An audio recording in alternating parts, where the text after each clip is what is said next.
Welcome to the Future Belongs to Creators podcast, everybody. I am joined today by my regular co-hosts, Miguel and Haley. We're going to talk today about something that I am very nerdily excited about, and that is Wordle. And when I say that, you're either going to be excited too, or you're going to be like, what the bleep are they talking about? I won't drop the F-bomb this early into the show. We'll wait a little later for that. Yeah, how are you two today? Great. Yeah, Miguel's on Miguel's on a high because he just crushed me at Wordle. But no, I'm doing fantastic. It's a good day. I'm excited for I'm like anxiously waiting some time in the sun, which is supposed to happen next week for us. So, doing great. What about you, Charlie?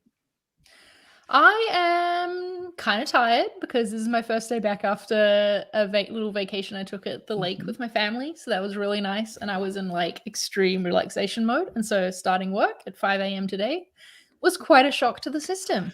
But I'm happy to be here with you both. And shall we start with what is now our regular beginning of the show, our Have You Heard segment, where we're going to update you all on things that are happening in the creator industry. And it looks like there's a lot happening to do with subscriptions and like monthly recurring revenue for creators. Haley and Miguel, you both have something about this. Miguel, you want to kick us off? Yeah. So TikTok is testing right now paid subscriptions for content creators to kind of rival other social media networks. Like things like YouTube, Facebook, Instagram. They're all trying to find ways to kind of retain talent in their own ecosystem, and a really good way for them to do that is to keep people connected on their platform. So if I'm subscribed to somebody on TikTok, for example, then I, as a creator, am kind of more invested in being there because I have people that are subscribed to me via TikTok. So I need to stick around on TikTok. So that's the company side of it. Like, how do we get creators to stay here? But as a creator, that's good news for you because it's a way other than Patreon and directly in that platform for you to support people who are creating content that you like. And Haley, you noticed something as well to do with this? I did actually. This was announced the 19th of January, so a whole week ago. And in short, basically, Instagram is following suit because in 2020, Facebook launched subscriptions, and now Instagram is following suit. And what I actually I saw this in a different news article, but they were talking about how Meta or Facebook or whatever you want to call them, they are going to be investing $1 billion into the creator, I'll just say the creator economy over the course of 2022. So I thought that was really interesting and incredibly validating. We've obviously talked about that before, but what Instagram has done is basically they're creating the ability, just like all the other platforms, for you to subscribe. And they launched a beta with I want to say only 10 different creators. It allows you to do subscriber lives, subscriber stories, and then also allows the creators to actually see who is a subscriber. So you get like a subscriber badge. So if you comment, you're actively, they can see, oh, this person is a subscriber, and it obviously encourages them to maybe engage with them a little bit differently. But it's something that I don't believe they have released a date yet on. It's still in beta on when this is going to be something that the entire community, or if there's also going to be restrictions centered around it, like they've had in the past. You have to have so many people as followers or something like that. I can't imagine them doing that, especially since they got rid of the link, like their swipe up link, and blocking people at 10,000 subscribers, because there's so many people that are very influential but just have smaller audiences. So that is the news from Instagram, keeping up with that subscription flow. So yeah, it's really interesting to hear how they're implementing that with the badges and things like that, because that to me, like as someone who's been streaming on Twitch for like over a year now, that's what Twitch does, right? You subscribe to someone on Twitch and you get a special badge in the chat. You can like lock the chat to be for subscribers only and things like that. Yeah, it's interesting to see Instagram and TikTok, I guess, taking from that game streaming world into the world of wider creators. Yeah, it's cool that there's a way now for your fans to differentiate themselves amongst each other and be like, it's almost like, hey, everybody, like you're signaling to them, like, I'm a super fan. Like, I have a little badge next to my name. So when I Mhm. say something, I'm like, Mhm. More I'm not important than just you. some, yeah, I'm not just some rando coming into the chat and just doing whatever. So, and then, and if you want, you can just call Haley on the phone whenever you want. You know, Uh, I just put it on do not disturb. Like it actually is on do not disturb now. So it is though former Josh Logan, who's been on our podcast before. So I will get after him on this one. Say, hey, Shout out you to know, Josh. he's shout out to Josh. Josh. Technically, he's been on the podcast twice now, so that's cool. Yeah, well done, Josh. Yeah. And obviously he's not watching us live right now, or he wanted to ring and tell Haley something urgently about what we're doing right here. Yeah, I my know. heart is broken, Josh. Yeah. Yeah. But Also, my a fun thing I wanted to before we move on, real quick, that Instagram thing, they're not taking any cut from subscription revenue from their creators until 2023. So they really want it to get off the ground. So it's like all profit for another, I guess, at least year. year, yeah. So it's I guess it's a way to incentivize people to get going and not have to share their revenue. Interesting, because Yeah, that's a also good it's a call way to out. like lock them in, right? To lock creators in. Oh yeah. Because if they start building on Instagram, they're like, sweet, I'm getting all this money. And then next year, Instagram's like 50% cut, please, which is what Oh. Twitch takes. They're going to be like, well, I mean, everyone's already paying me on here and it's hard to get them to move. What's the Patreon Yeah. cut right now? Do you know? I cannot remember. It's definitely not 50%. It's much less than that, though. Over on Patreon. Yeah, for sure. Much, much less. And yeah. it's not platform specific, which is nice. You're not locked in anywhere. So maybe this should be a topic for another episode, because I also have thoughts on how you could use ConvertKit commerce for this instead to like totally own your audience, but I will leave that for now. My have you heard for the day is the YouTube CEO Susan Wojcicki launched like a letter to the YouTube community of the YouTube's 2022 priorities, and there was some really interesting stats revealed in it. One that like blew my mind is that YouTube Shorts, which is like their version of Reels or TikToks, is at 5 trillion all-time views. So that's 5 trillion views on short videos, which to me signals like, yep, short videos are here to stay, and maybe I should put more effort into that side of my content. They also have the Shorts Fund, which they established like in answer to TikTok's Creator Fund, I think. Where they're like paying out a portion to creators, to new creators. And they said that over 40% of creators who received a payment from the fund last year weren't already in the YouTube Partner Program, which is the thing that you can reach when you have a certain number of subscribers and watch time and blah, blah, blah, like YouTube's version of that, to have ads on your videos. So interesting that 40% of those payouts went to new creators who weren't earning money from ads previously. And another last stat that I'll say before we move on to our main topic is that the number of channels around the world making more than $10,000 a year is up 40% year over year. So 40% more YouTube channels in the last year earned over $10,000 in the year. And that's just through AdSense, of course, like YouTube doesn't track brand deals and things like that. So that's, a lot of growth happening on YouTube. I think that there's been conversations about YouTube dying for, I don't know, every year for the past 5 years or something. Clearly it's here to stay. Clearly it's still a way that earning an income. I feel like the moment something is successful, there's always someone talking about how it's gonna not be soon. It's over. Like the world's been this is the year the world's gonna end for the last 2,000 years, kind of a thing. Yeah. I mean, we know that well. We work for an email company. How often have people said, email's dead? Email's dead. Like, Email's not dead. Yeah, I'm like, well, let me show you the several 100,000 people who disagree with you who use ConvertKit. Yeah, exactly. All right, let's move on and talk about Wordle. And so a quick overview for anyone who is like, what the heck is Wordle? Which I know that you, Haley, were, and Miguel, I think as well, were last week when I brought this up as a topic. It's like a daily game. So where you guess a 5-letter word and you have 6 tries to guess it. You type in a 5-letter word and then it'll like flip the squares over and show it green if it's in the right spot, yellow if it's in the word but it's in the wrong spot, and then gray if it's not in there at all. And it's very simple, very addictive. I've been playing almost daily, I think, for the past, I don't know, like couple of weeks now. It was What's your created by this guy streak? called. What's your streak? Ooh, I don't know, because sometimes I do it on my phone and sometimes I do it on my computer. it. And Okay, it's okay. like, I mean, that's the special part about it as well. It's not something you have an account. You don't download an app. You just play in the web browser. Actually, let me post a link to it in our chat right now in case anyone is, wanting to check it out. But it's created by this guy called Josh Wardle, who's like an engineer and, general creator. And he made it for his partner who loves word games, right? And just there's this New York Times article called Wordle is a Love Story, which I thought was really cute. That's cool. Just about how he made it for her because she liked word games, and then they decided to play it with their family and then eventually make it public.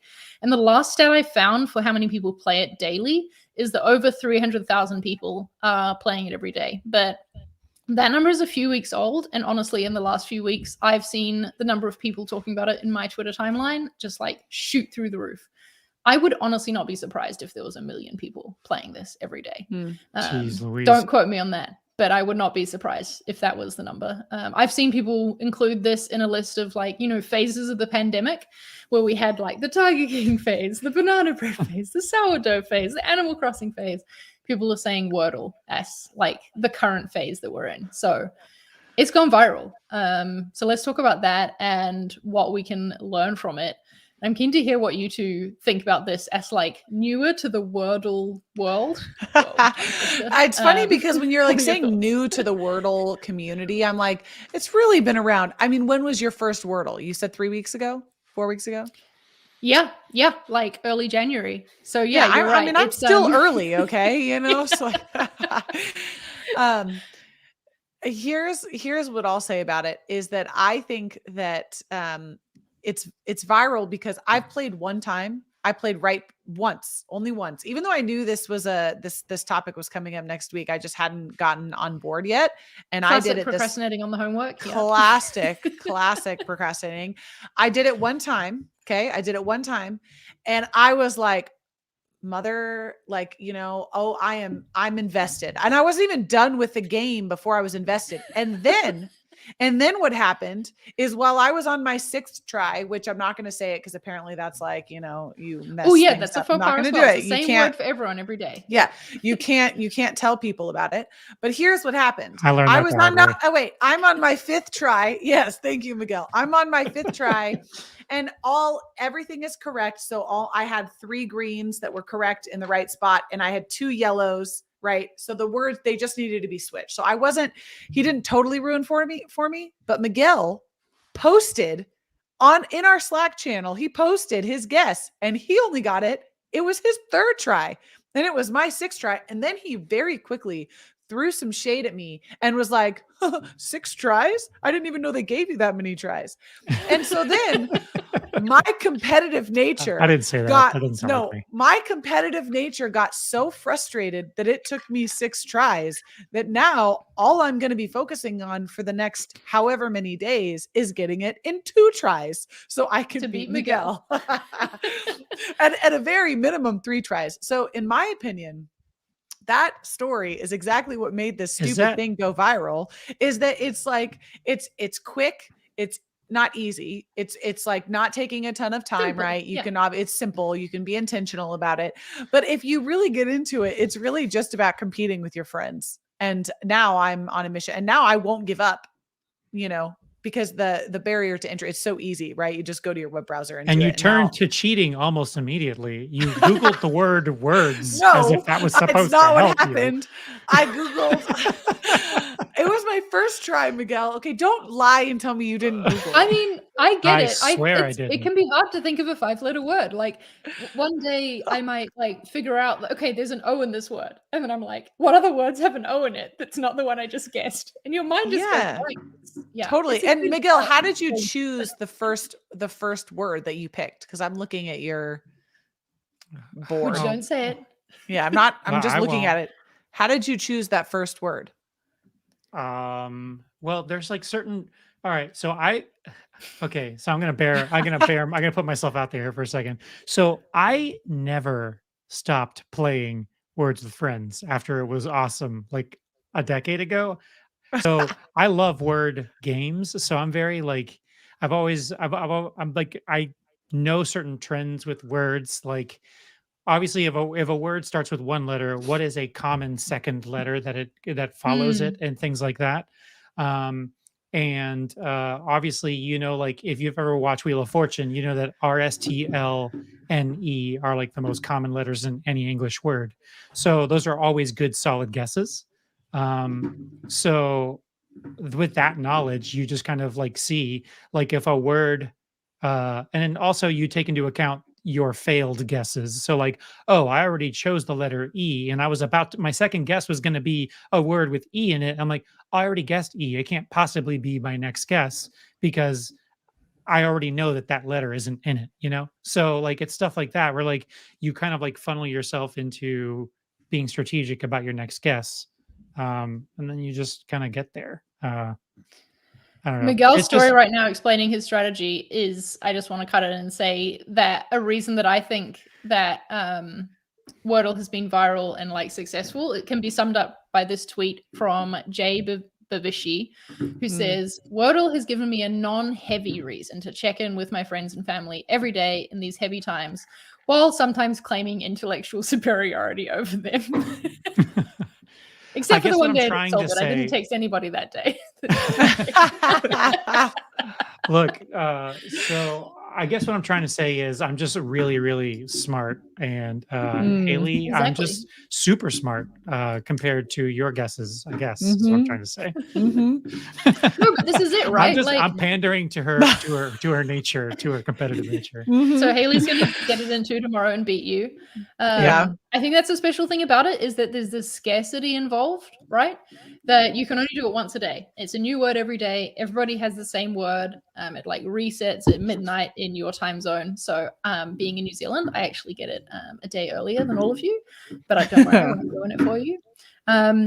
There's also this sharing functionality built in. I don't know if either of you did this once you solved it or didn't solve it, but you click share and it copies to your clipboard this set of emoji using the green square emoji, the yellow square emoji, and like the gray or black square emoji. Okay, Melanie, I see you now. I get it. Yeah, I didn't. that's what There we Melanie was go. referring to in the chat here. Okay. So it prints out like a look at what your Wordle ended up looking like without the letters. So you can share how you did without ruining the word of the day for other people. And it shows if you got it in like 3 out of 6, Is 7 out that of what 6, that whatever it means? was. Oh, That's what I that thought she means, was Miguel. I thought she was doing red, yellow, green. Well, maybe Like, she was oh, as she well. knows red, yellow, green. I'm I like, am also oh, looking Melanie's green feeling on a day green. I She's solved feeling the good. Wordle. And then she said she was yellow. I'm like, oh no, something must have just happened to her. Okay, You I'm haven't here seen now. this all across. Maybe it's because you two don't hang out on Twitter as much as I do. But this is, to me, how it went viral, is seeing all these tweets about it. Like half my timeline was these green and yellow squares, and I was like, what the heck is this? And it says Wordle 4 out of 6. Wordle, sorry, the number that it is, and then the number that you solved it in. There's no link to anything. There's not a link you click to like go play it yourself. So I had to like Google for it and find it and then go and play it myself. And there's something kind of very interesting and special about the fact that this is a thing that's going viral when the sharing link doesn't include a link to the, like, what you share doesn't include a link to the project itself. You have to be invested to like figure out how to play it yourself or have a friend show you. Yeah, it's super interesting. There we go. Furkan says as well. Until I started playing, I had no idea what those tiles represented on my Twitter timeline. So it's like this secret club, but one that anyone can join, you know? So, what lessons can we learn from this, Charlie? I know you at least that was the question that you had proposed, right? Yeah, I don't know. What do you think? What do you like? Feel like I've done a lot of thinking about this, but I'd like to hear from you two first. Like, what do you think creators could learn from this whole thing happening? Anything else that you think could have contributed to it, to being this popular, aside from the game mechanics being simple, fun, competitive, the sharing built in? Yeah. So there's 2 things that I came up with, which is, one is, so there's something there's something about there's a compounding effect on the relevance of something by the size of the adoption of it. So something can be super, super fun, but if it doesn't take off and, it isn't like a sort of like a cultural wave as we're seeing with Wordle, um, it kind of becomes its own self-fulfilling prophecy, and it kind of like it's like a snowball rolling down a hill. It gets bigger just because it's getting bigger. It kind of rolls into itself. And I feel like that definitely happened here. Like coupled with social the ability for this to be on social networks like Twitter, it kind of like makes people curious. Like for me, if I was on Twitter all the time and I see all these green and yellow squares, I'd be like, what in the hell is this all about? And then like I sort of chase it down and find out for myself. And then next thing you know, I'm playing because the FOMO sets in and you just want to be a part of it. And then the second thing I came up with is there's value. Another thing you can learn is that there's value in in success of the thing itself, and not thinking about the full monetized pipeline. Like Mm. if the creator had thought of like before I release this to the public, what sort of thing can I build around it to make it something that makes money? I feel like that mechanism around the Wordle, if it had been like you have to create an account and there's ads and there's this, that, and the other, that would have made it less interesting to people. It would have created barriers for people, which then would have made it not as viral, which then maybe would have made it never take off and we never would have heard about it, because of all that stuff. So the fact that it's stripped down and just basic and the idea is just the fun and the gameplay, I feel like that really helped it get off the ground. That's where I was on it. What do you think, Haley? Yeah. I think that it's the really interesting thing when I compare Wordle to other things like, that we talk about a lot. To me, Wordle is universal, where a lot of times we're talking to creators and we're asking them to niche down, right? Like get really specific to their audience and don't worry about the size of your niche and, niche down, niche down, niche down.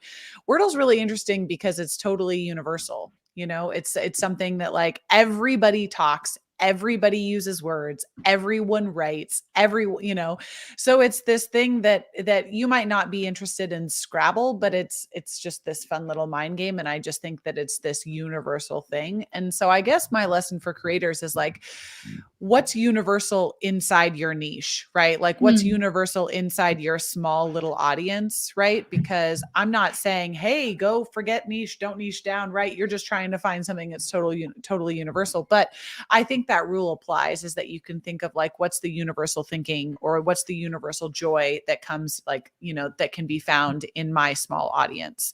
And for Wordle, it just, obviously it's the whole world. Yeah. The English speaking world. The English, yes. Although yes. people have been doing different versions. Like I know Julia and our team talked about doing it in Italian. I saw that someone has made Loodle, which is Wordle with like dirty words, which I think is hilarious. So people are like making their own spin-offs of this. There was even one person who like really got taken down by the internet. It was quite extreme, because he made an app like in the iPhone App Store that he monetized. That was like, oh, you can pay to subscribe and then you get more Wordles every day or like more versions of it, etc. Basically taking Josh Wardle's idea, and using the same name and capitalizing on this current viral success to try and have monetary success for himself. And the internet did not like that. And I think part of it is because Furkan has said here, I like the fact that there's zero ads or monetization. It's literally a fun game and it's more wholesome because of that. And I agree. I think that, I did my like university thesis study on being a digital citizen. So I'm a big nerd for like, just treating the internet as your community and giving back to it. And I think that this is really cool that he's done this, not as a money driving project at the moment. It's like, I'm an engineer, I'm going to make a cool thing and it's going to be like addictive and people are going to enjoy it. And there's something just lovely about that I feel like we all need at this stage of the pandemic. Just someone who's not trying to take advantage of us, like it's just nice to have something totally for free. Yeah, it's you so need interesting, that buy-in. Go ahead. Oh, I was just going to say, it's so interesting though, because I feel like in some way that's so contrary to like what we talk about, right? Giving away things for free, right? And as creators, like, having the right to earn a living based off of like your work. Mhm.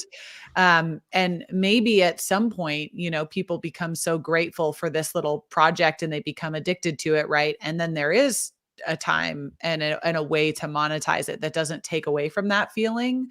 But I do want to how do you thank this person, or how do you, say Mm. like, how do you do that? What's the best way as a creator when you're giving something for free? Is it, doing like a tip jar? Is it, where we still maintain it and keep it ad free? But how do we serve, or give our thanks and appreciation for the work that went involved, or the work that's involved in this?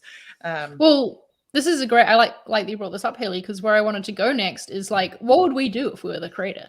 Because I don't think this is totally contrary, Haley, to what we advise people to do. To get people on an email list, we advise you give away a free opt-in, for example. Mhm. You should always give before you try and take. And I think that the creator of Wordle is just giving a lot and like asking for nothing right now. Mhm. So what would we do if we were the creator? How could we capture the audience that's like engaged and loving this? What are some simple ways you could be compensated for your time spent developing and like maintaining this, or like giving people the option to do so? Yeah, I don't know. Any ideas you have for what we would suggest if we were in like a mastermind right now with the creator of Wordle? Mm. So I was thinking, so the first thing I thought of was, oh, well, you can find a way to like put ads and stuff in it. But then I was like, damn it me for even thinking that, Yeah. because No, Miguel, one, don't I do it. hate that. I hate that. That's like selling your soul in a way, creatively. Wow, that's a word now. Anyways, Too long for a so Wordle though. yeah, way too long. It's not even a real English word. But anyways, so I'm like, all right, not ads. Don't destroy the soul of the thing. So you could roll the success of it into different areas, like because they've proven their expertise. So you could do consultancy for other people on making something that is viral, which would be cool. So like you could be like, hey, have you heard of Wordle? Yeah, I'm the guy that made that. Maybe there's companies out there that want to do some version of that, or are interested in finding how to unlock the key to making something go viral. And then you might pay somebody that has made something that went viral and pay them for their knowledge, expertise, experience. Mm. Um, and that is how you could turn it into something that makes you money without destroying the soul of the thing you created.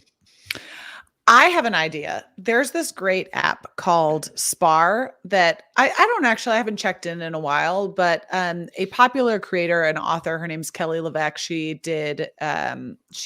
She's known for her Fab Four smoothie. And she's just like a nutritionist, right? And she does lots of different things.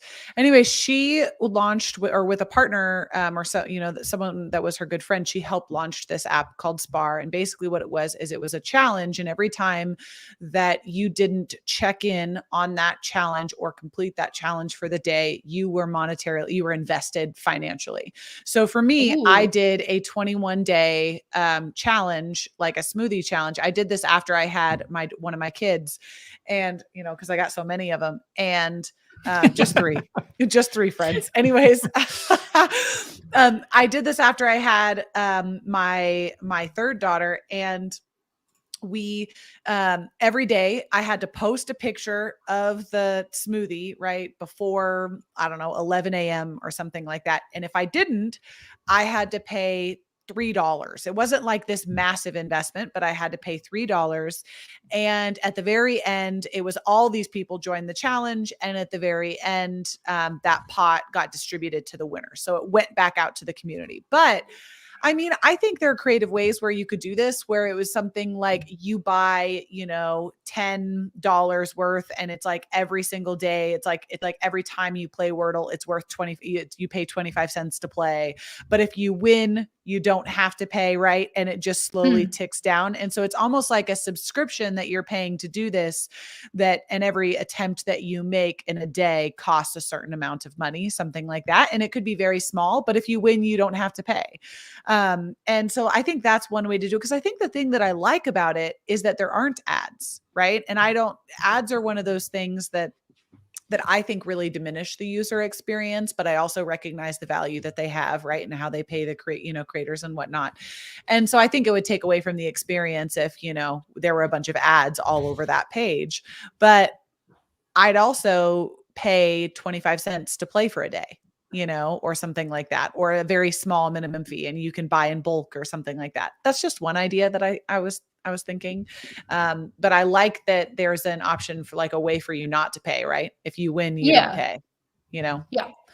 I like that. I think the game should stay free to play, like the everyday thing that anyone can get involved in, whether they, even have an iPhone or not. It can just be played in the web browser. That actually probably is a thing that I'm surprised might have contributed to its success. But what I actually think the guy who tried to steal his idea had the right, like a kind of a good approach to monetizing it.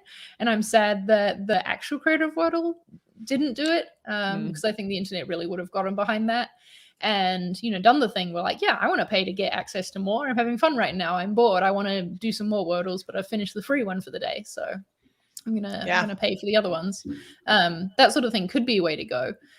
Even just doing like a one-time fee, which I feel like doesn't exist anymore, to download an app. Like every single app is a SaaS model now, right? Like every single app you're paying monthly for. If it was just like 99 cents to download it and have it on your phone, on your home screen, instead of in the web browser, I feel like that could be a thing people would actually take him up on. I had thought of that same thing. Yeah. That same thing. It's just like 99 cents. You'll make money. Like if this fizzles out and it's not viral anymore, or whatever, like you made some money off of it. It was cool, and then you don't have to worry about, like the pressure of like, I have to keep this up. I have to keep reinventing this thing because there are people whose subscriptions I depend on. And it's just like, it's just kind of like, as a consumer, I'm like, I can give this guy $1. This is at least giving me $1 worth of fun, and I want to support this person, and so that's pretty cool if they were to do something like that, or even if you did something. I don't know what this person that isn't the creator really did that everybody like kind of backlashed on. It wasn't so much what he was doing, it was that it wasn't him. Right? Yeah. Okay. Exactly. And was being blatant about stealing it and like, excited about all the money he was making off someone else's viral success, basically. Furkan called out Flappy Bird as an example of a game where there was ads in it, but like we all didn't mind them so much because the game was so addictive.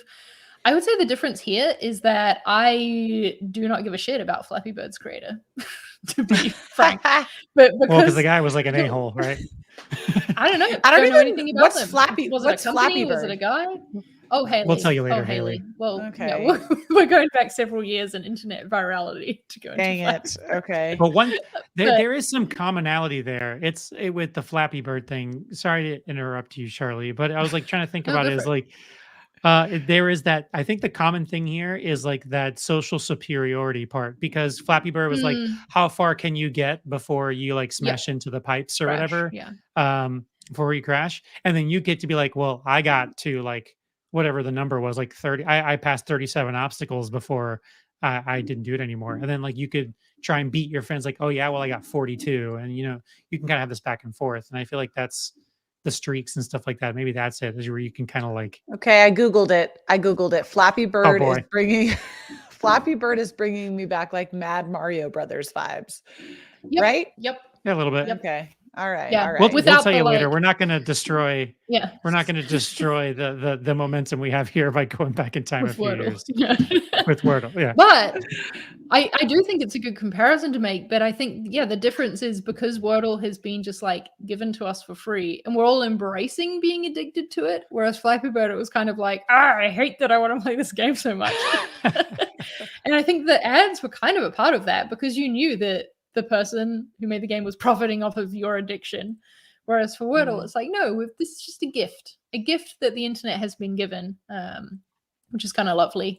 I think, Miguel, something, and you said part of your first answer was like the creator offering services is an interesting thought, because there's not a whole lot of the creator in the site. Like when you go to Wordle, you can get a link to their Twitter from the like send feedback section, but it's just like a link to Twitter. It doesn't list his username anywhere. There's not like an about the creator sort of thing.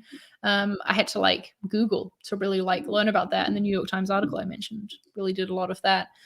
I would not be mad about seeing like a little about the creator thing and like maybe a link to a simple tip jar, you know, where you can just be like, hey, thanks for like that tweet said, giving me the non-heavy thing to talk to my family about.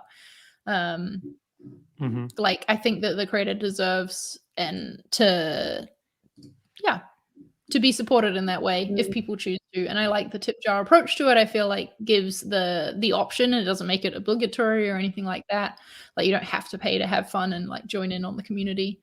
And I also would love to see them obviously, you know, capture email addresses. I'm always going to say that.